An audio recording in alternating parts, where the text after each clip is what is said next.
Hi friends, welcome to our channel Success in NEET. This is my first video and I am starting with chemistry, chemical bonding, especially the topic bond parameters. In this video, I'm going to discuss the four topics: bond length, bond energy, bond order and bond angle. So first I'm starting with bond length. So these are the four things we should remember when we have to find out the bond length. So first one is bond length is inversely proportional to the electronegativity difference. So what does it mean? So we should have to find out the electronegativity difference. So first of all, I'm considering example as hydrogen halides. In this, the electronegativity value of hydrogen is 2.2 and for fluorine it is 3.98. And for chlorine it is 3.16. You don't need to remember all those readings. Just know that for fluorine it is something close to 4. For chlorine it is something related with 3.1. Okay. So when we subtract these values, I have the maximum value for the hydrogen fluoride. So I have minimum value for bond length because it is an inversely proportional. Okay, so this is how we have to find out. Or another trend I have this, bond length is directly proportional to atomic size. For fluorine, chlorine, bromine, whenever we move down the group, the atomic size is going to increase. So here atomic size increases, so bond length increases. So these two trends both are related. Okay, so try to remember whatever you want, you can follow. So the second one is bond length is directly proportional to bond order. So first one, carbon single bond, carbon double bond. So for this, single bond means bond length will be maximum. For double bond, it is when I compare to single bond, it is minimum. So for triple bond, when I compare to double bond, it is minimum.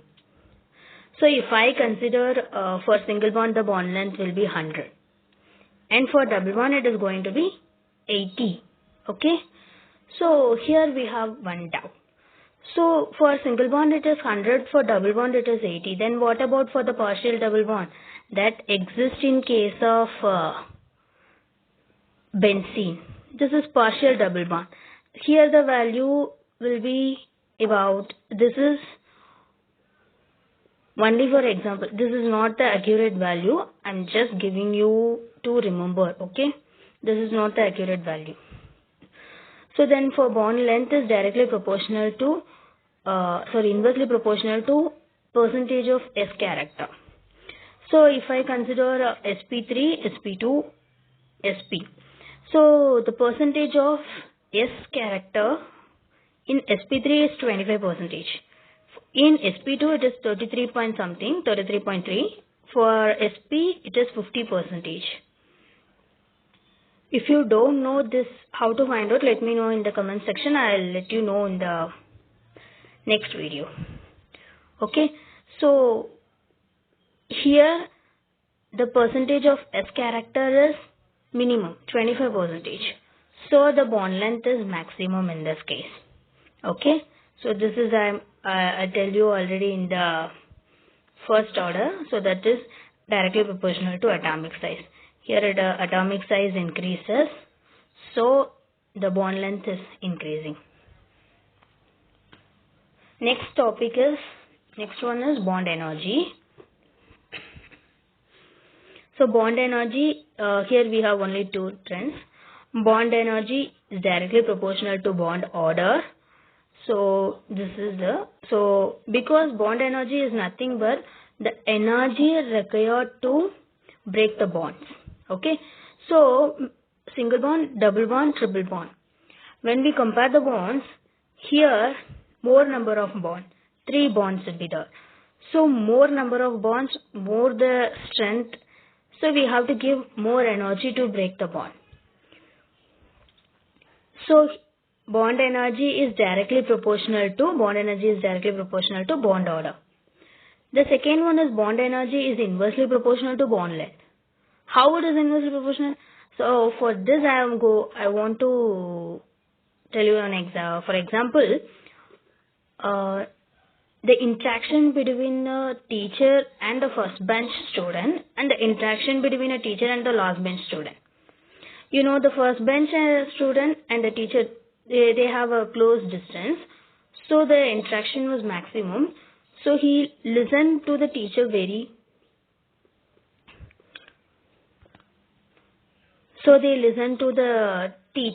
keenly. But the interaction between a teacher and a last bench student was not that much. Okay. So here also the interaction between the hydrogen nucleus and the bromine nucleus was not that much. So we don't need to give a lot of energy to break those bonds. So okay. So if we give a minimum amount of energy, it is enough to break the bonds. Okay. So this is inversely proportional. Next one is bond angle. So trends in bond angle. Okay. First one is it is directly proportional to S character. So I'm giving you the examples: beryllium chloride, boron trichloride, and methane. Okay. So this is Sp. Here the bond angle is going to maximum. You know something here. It is 50%. The S character is 50%. So whenever the S character increases, the bond angle is going to increase. So here it is, you know, that beryllium chloride, it is 180. So the bond angle is directly proportional to S character. So here this is something example. Second one is it is inversely proportional to number of lone pairs. Okay, so here I am considering H2O and NH3. Both are sp3, you know, and both have the same S character. Both are the same S character. Then how to find out which one have more bond angle? So for this we should have to find out how many number of lone pair is present on them. Okay. So in case of H2O, for this you need to draw the structure. Okay. Or else you need to find out how many lone pair present on them. So here two lone pairs are there. Here two lone pairs are there. So the bond angle is minimum because of the bond angle repulsion, because this will repel one another. So whenever it will repel, so the lone pair will move this side and this lone pair will move this side, and this will pushes this bond pair to close each other. Okay. So the bond angle will be minimum and here it is maximum. Okay. Okay. So here one doubt. If we don't have the lone pair, what happens? Okay, what happens? Both have the same hybridization, that is sp3, and I don't have the lone pair. Here what happens? Here the bond angle will be same. Okay, here the bond angle will be, both have the bond angle same. Okay, so then the next step is, in some cases the hybridization and the lone pair will be same, but bond angle differ. How it differ? How to find out? So bond angle is inversely proportional to electronegativity. If I consider these two both have sp3 and the second one is both have the one lone pair, because of the central atom is same here. Okay. So it is inversely proportional. So for this we have to find out the electronegativity value of fluoride. Here fluorine is more electronegative, so it has less bond angle. Okay. Then for this I just want to tell you that if I consider this, because I am having the same central atom. Okay. If you have the different central atom and same side atoms. You have to follow this trend actually.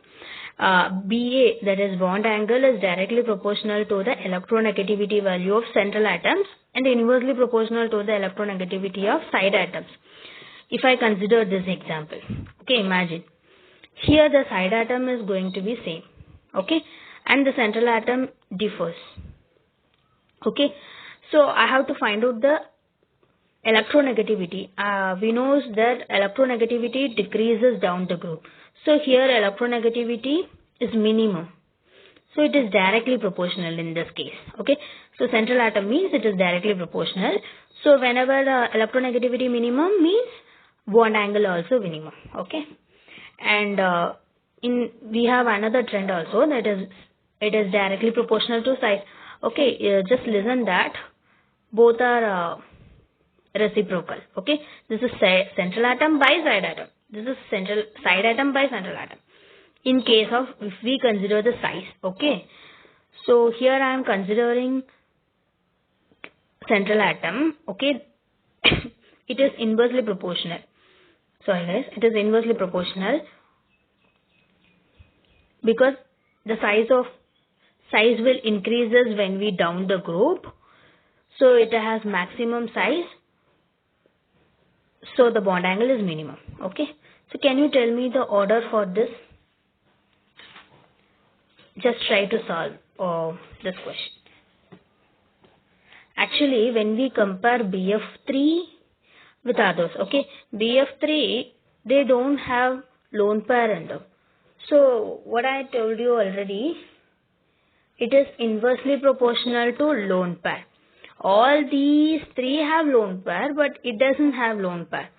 So it has the maximum bond angle. So now we have to find out for these three. Okay.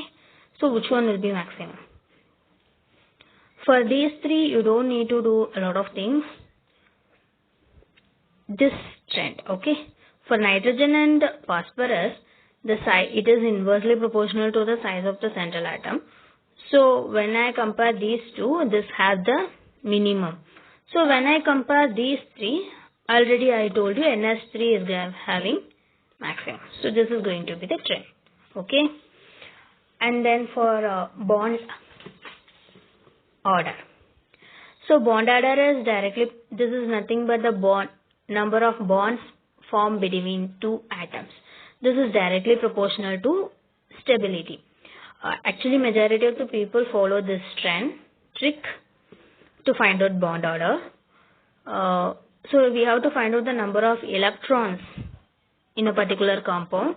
If we find out oxygen, electrons in oxygen, it is going to be 6. How many bonds? It is 2 bonds. Okay. So in that way we have to find out. But we have one exception in case of CO plus. There are 13 electrons in them. Okay. In case of 13, we should have the bond order as 2.5, but we do. But in case of CO plus, it is 3.5. If you find this video helpful, please hit the like button. Please subscribe to our channel. Thank you.